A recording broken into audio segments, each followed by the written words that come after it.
Hey, so about a week or two ago, I posted a video talking about mistakes you might make with transplanting seeds and starting transplants and things like that. But I wanted to touch on why would you grow transplants? Why would you go through all of that extra work with the pots and the seed starting mix and the lighting and all that time and effort? Why would you do that? Why would you add all those extra steps? So that's what I want to talk about. This might be kind of a long video. I'll put timestamps down below in the description if you want to skip through some things. So let's get started. I first wanted to touch on why would you grow from seed? Besides it being cheaper, what are the other benefits? The other thing that really excites me besides it being way cheaper, let's first talk about how much cheaper it can be. I have some seeds right here. So a plant that you buy in the store, at my local store, a plant in like this size pot right now is $4.78. And that's one seed in there. So I have a pack of pepper seeds right here, 25 seeds for $3. And a lot of seeds are even cheaper than that, but it says minimum 25, they'll probably give you like 30 seeds. So that's 10 cents a seed for these peppers. So you could basically have a pepper plant for a little more than 10 cents. You're paying a little bit for the pot and a little bit for the medium as well. These marigolds, 200 seeds for $3. And, marigolds, once you grow them, you'll never have to buy seeds again.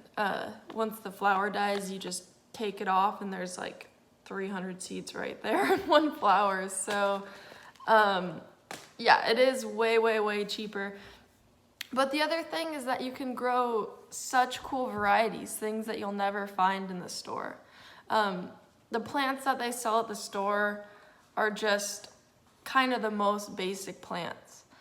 And a lot of times they're gonna be popular varieties, but you can grow really cool, really rare stuff like this pepper, the Ahi Cherapita.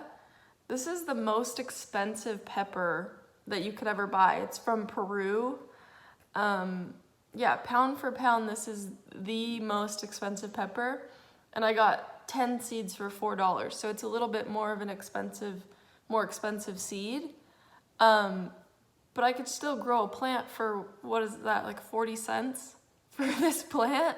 And I could have tons and tons of the most expensive pepper in the world. You're not gonna find this plant anywhere at a store. Lemon cucumber, they're these little, like a little bit bigger than golf ball sized cucumbers. They're like lemony and they're super prolific.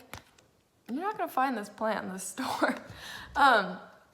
Another thing is you really wouldn't even want to buy transplants for cucumbers and melons and zucchini, squash, things like that. This is one of the few things that I do direct sow, and I'll talk about this a little more later, but these don't like to be transplanted. So some things you do want to get seeds for and direct sow the seeds yourself. These are cool too. I actually bought these on eBay, which I don't really recommend buying seeds on eBay unless there's really good reviews, which this user did have good reviews. But these are pigeon peas. So it's like a big, huge bush of like peas, obviously. But these will grow way better in my area in Central Florida. These really like the heat. Yeah, and you gotta have your nitrogen fixing plants. So if you're in the South where it's hot and humid, try some pigeon peas instead of trying to get away with peas in the summer, because that's not gonna work. And that's another thing about buying from the store, is a lot of times they're not selling the right things. Like the Tractor Supply right now, that sells plants there, but they're selling cabbages right now. Like, it's been 90 degrees for the last like month or something almost. Like, it is not the time to grow cabbages. So it's almost like they're setting you up for failure. But I mean, if you really don't have confidence in growing plants, go ahead and buy those. No, you can do it. Just grow from seed, grow your own plants. Try it out. You can do it. Another thing about those plants is they're always so root bound, which means the roots are just wrapped around the pot. Like that plant is way too big for the pot. And that is just not gonna make a healthy plant. That plant is gonna be so stressed out. And a lot of times they still look good, but that's because they're feeding them so much. All those little colored pebbles in there, that's heavy fertilizer. And your plant, it's basically making your plant a drug addict or a foodaholic. Like, you're not gonna be able to keep up with that. That's why a lot of times you go buy those plants and then they just fail in your good soil, but those plants they need so much more because they've always had so much more. They totally baby those plants. And it's not an organic fertilizer. It's, some chemical fertilizer they put in there, and then you're adding that to your soil. So if you're trying to grow organically, yeah, it's a minuscule amount of fertilizer and non-organic soil, but it's something. It's not good for your soil. A quick little tip, if you are wondering, well, what do I plant right now? Just Google like your farmer's almanac or your planting calendar. Your local university will probably have one, but don't go by your hardiness zone. That just means like how cold your area gets. That doesn't tell you anything about like when it's getting warmer or how warm it gets. It literally just means how cold it gets. So go by your last frost date, your projected last frost date. And this is never set in stone, it's just average. So yeah, find the farmer's almanac or the planting calendar from your university, and then be looking at your 10-day forecast all the time and make sure that that your last frost date is gonna be about what it is, because it totally freak things happen all the time. Okay, why transplant? Why would you go through so much extra work just to get your garden going? So the first reason is to get ahead of your season. So a lot of things will say plant after last frost date. So you could plant a seed in your garden bed after the last frost date, or you could plant out a 2-month-old plant and be so much more ahead and get so much more out of the season. Another thing is, if you have all your plants right next to each other in these little teeny containers, you're gonna have a bunch of plants in this small space, and you're gonna be able to take so much better care of them. We start our seedlings right next to our bedroom, so I see them multiple times a day. And it's also really exciting. I see basically right when a seed pops up, and I'm like, yeah, we got another one. Like, it's fun. But I take so much better care of them. Like, I'm not gonna go out to the garden several times a day. Like, I'm gonna go see these seeds several times a day. So I know when they need water. I know when maybe they need to dry out a little bit, so I'll put them outside for a little bit. If they need more light, and again, I'll put them outside for a little bit. It's just a way better situation when you're growing tons and tons of plants and they're teeny to just have them all together in a small space. If they're growing in these teeny little pots with a sterile soil mix, they're not gonna get taken over by weeds. That's another thing. It's really hard to plant seeds in our garden because things just grow here like crazy. So they're not gonna get taken over by weeds. They're not gonna get eaten by pests, especially if you haven't fed your soil. If you don't feed your soil, it's gonna feed itself. They're gonna eat your seeds, or if your seeds pop up, they're gonna eat your seedlings. They're gonna eat those roots. So it's way better if you put a bigger, older plant into the soil, And maybe they'll nibble on the roots a little bit, but it's way less likely that those pests and those microbes in the soil will totally take your plant out. That bigger plant can handle a lot more. Another thing is when I direct sow seeds into the garden, I almost always forget where I put them or what that plant was, and you think you're gonna remember, but you never do. Unless you just have a way better memory than me, then it's possible, but I never ever remember what I put in the garden.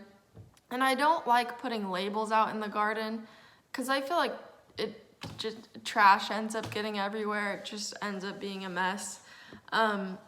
I do label these. I throw labels in here. Like, I'll just put it, it's clear so you can't really see it. I'll just put it like that at the end of the soil. And I do want to tell you what these are. So I just cut these from clamshells. Like, there's a sticker on this one. I just take these things and I use this part right here and I just cut that off and cut it into little segments, and then I'll cut a little point into it. I like this part the best because it's like the hardest fabric. All the rest of it just isn't, it's too flimsy.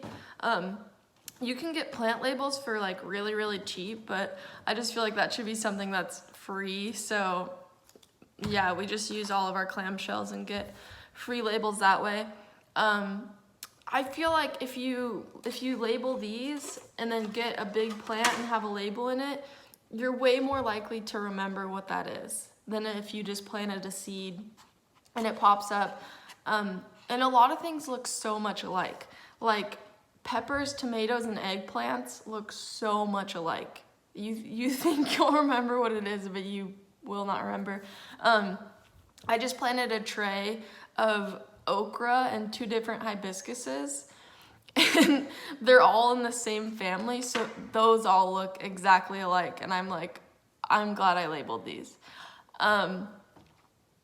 So yeah, that's another thing. Label these little things, and if you want to put labels in your garden, like, go for it. Maybe if it's something that's like bigger than this, maybe you can keep track of it and you won't get trash all over your garden, but I don't like labeling seeds in the garden. Okay, 2 more reasons why I transplant most of my seedlings. Another thing is I like to keep the beds and the garden spaces just covered in mulch all the time. We mostly use like oak leaves. Sometimes we have hardwood mulch from the tree companies. They come drop it off for free, by the way, because they do have to pay the recycling centers to get rid of that. So call your tree companies, get you some hardwood mulch. It's excellent stuff. But yeah, I like to keep the beds covered and keep the microbes in the soil happy. So it's kind of hard to push the mulch away and put a seed there, especially if it's leaves. They kind of just blow all over everywhere. Okay, the last thing, and this is kind of more specific to areas like ours where it will just unload with rain sometimes. Your seeds could really easily get washed away. They could get pushed down into the soil. And it's nice if you get a light rain after you plant seeds, like you don't have to water. It's amazing, but you don't know what's gonna happen. So I like to have that control there. And you might be thinking like, okay, just plant when there's no rain in the forecast, but in the summer in Florida, it's in the forecast every single day. So yeah, I like to have that control of just planting a plant out, and it might get soggy, but it's gonna be way better off than a seed. Let's talk about what I do sow, direct sow, and just hope it does well, and doesn't get washed away, but it's just better off direct sown because they really don't like transplanting.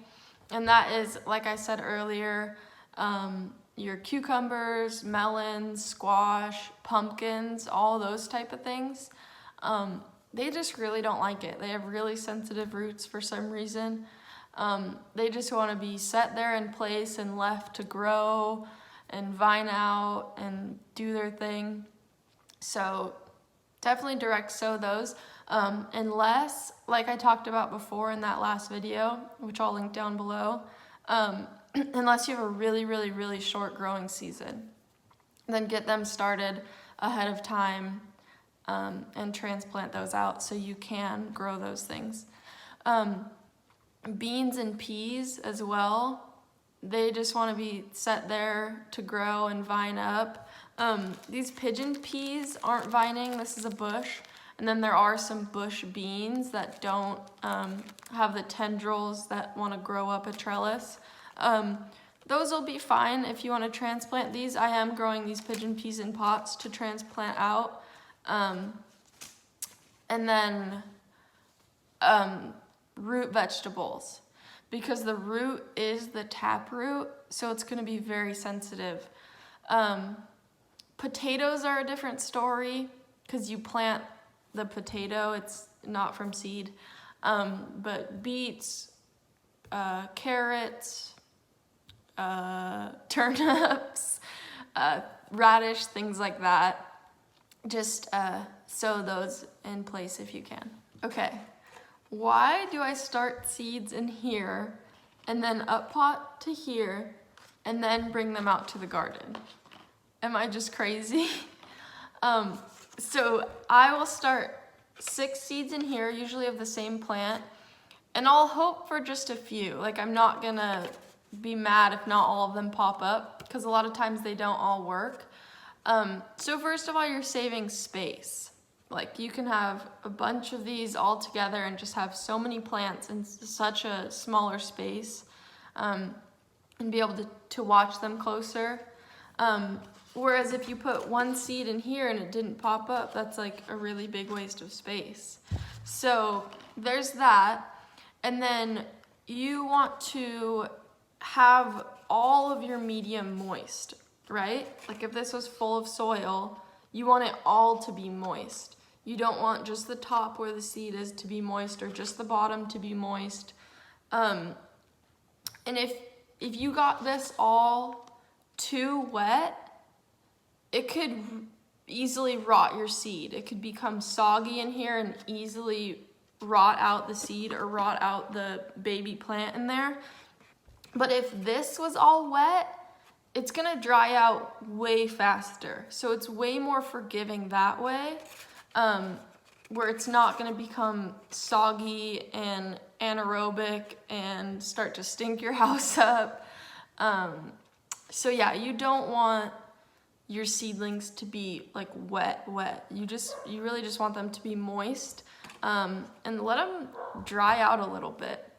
That's what I made so many mistakes on when I first starting seeds, is I thought more water meant more growth, but it really can be almost a bad thing. Like, they need oxygen in there too. So don't overwater, and these pots will help with that. And you can start in here and just plant like a bunch of seeds to not waste space. But I don't really like wasting seeds. So that's it. That's why I transplant my seeds. That's why I grow from seeds, and that is what I transplant and what I don't transplant. So I hope you got some good information out of this video. Please comment down below with any questions, what you would do differently, any tips for me, that would be great. I hope you have a great gardening season, and thank you so much for watching.